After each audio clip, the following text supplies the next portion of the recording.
Hello, I am Solanis, and I am the guitarist of Consciously Dying. Why did you choose music?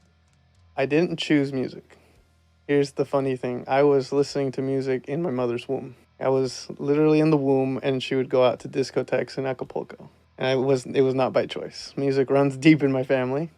So, very, very early on, there was loud bass being had in my eardrums. Not by choice, but that was exactly what happened. So, from there, um, the moment I can remember anything, it was watching amazing, amazing concert footage that my parents would put on when they were cleaning the house or whatever. They would always have amazing music on, early Van Halen, Prince.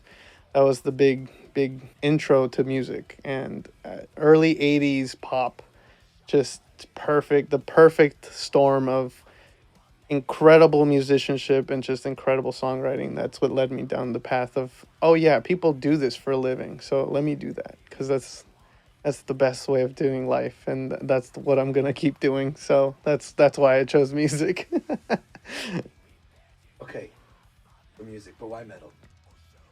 That's a good one. So metal didn't come until about, I want to say, when I was like 8, maybe 9. My brother had just gotten into thrash metal. So there was a lot of Metallica, Slayer, big on Megadeth, and that was my introduction into like the hardcore metal scene. Because other than that, it was just, Motley Crue and those kinds of bands, but I didn't really consider that metal because it was still pop. So to me, my ears, it was like, yeah, this is just pop. Just they have guitar solos, and that was pretty normal in the 80s. So to me, it didn't hit metal until there was that Tom Araya Angel of Death. That's what hit, and I was like, oh, this is something totally different. So when I heard that scream, I was like, oh, well, I like this. I don't know what this is, but I like how fast and aggressive this is. So that's what took me down. It went from early thrash into Cannibal Corpse. My brother showed me Cannibal Corpse right away, and I hated it.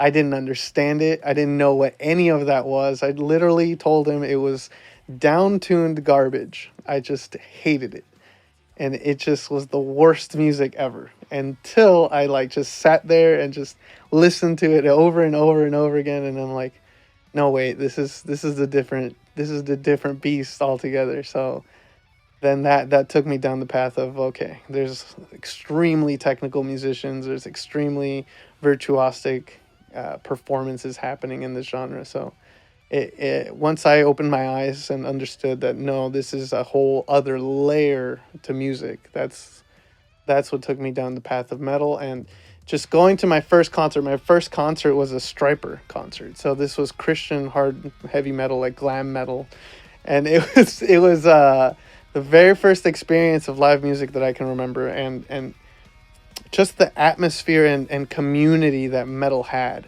Like, yeah, it was a Christian event, but they had like other people coming in to do covers with them and stuff. And I was like, whoa, these guys are all like a family. Like, there's this familial aspect to metal that I hadn't seen in like the pop genre. Everyone's kind of a diva in pop, but in metal, it seems like community. So the community aspect of it drove me further into looking into metal and understanding it. And then the very next concert that I remember was the Big Four.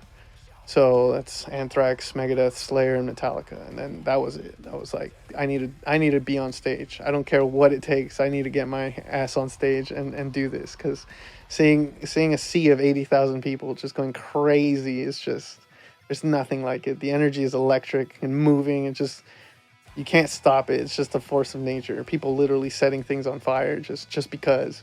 That's the energy I love, and that's what I'm looking for. Just people living life at 1,000. That's what I want. Why the guitar?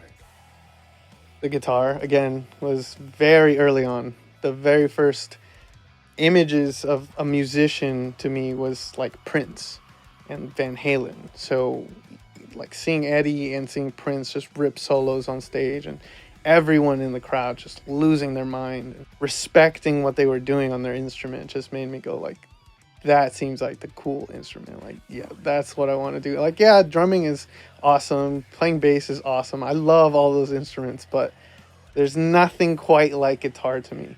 It's the most expressive form of stringed instrumentation that I can think of. When you're doing dive bombs and you're doing pinch harmonics and you're doing all the fun, flashy techniques that nobody asks for, but we still give it to them.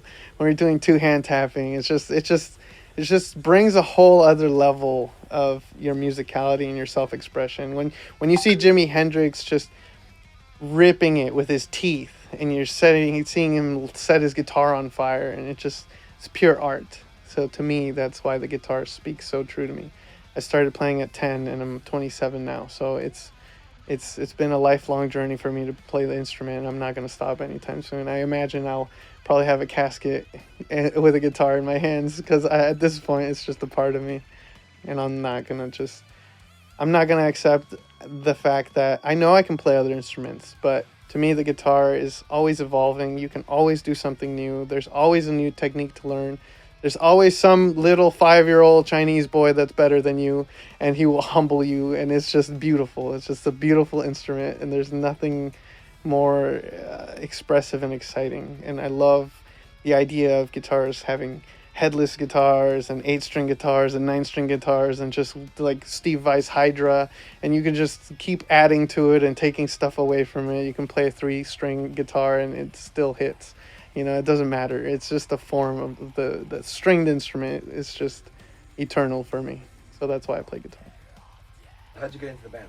That's a great story. So I got into Consciously Dying by form of my former drummer, Sylvester Rojas.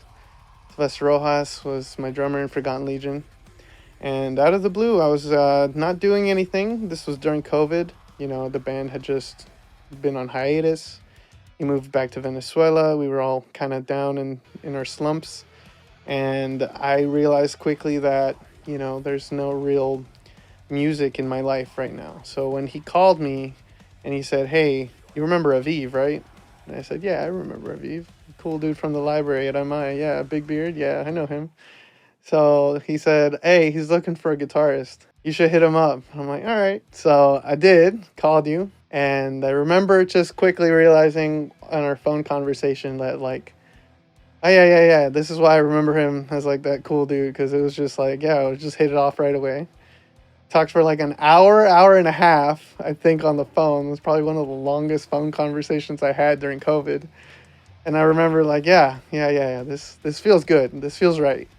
This feels like something I want to do. And ever since joining the band over a year ago now, it just has been something that I feel deep inside me that I'm like, yeah, this is exactly where I'm supposed to be.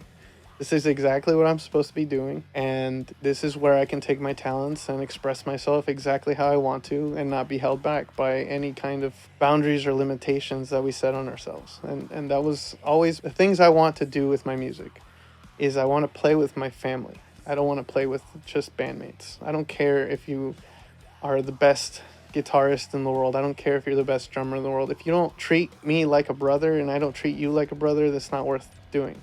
It's not worth my time, because life is short and I'd rather play it with my family. So when I feel like I'm with my family and consciously dying, then I know I'm in the right spot. And that's what really has kept me in this group and pushing forward and giving everything I have to this project, because I believe in it so strongly, and I understand the concept that consciously dying involves everyone. Everyone will experience death at some point. Whether it's your family, your loved ones, your close friends, everyone dies. And having that as the stronghold of the band, and to remind people to live empowered, not through weakness, not through fear, not through all of the negative aspects that we attach death to. That's what I want to bring to the world. That's what I want to remind people. That we live fully, consciously die. So that's why I joined the band.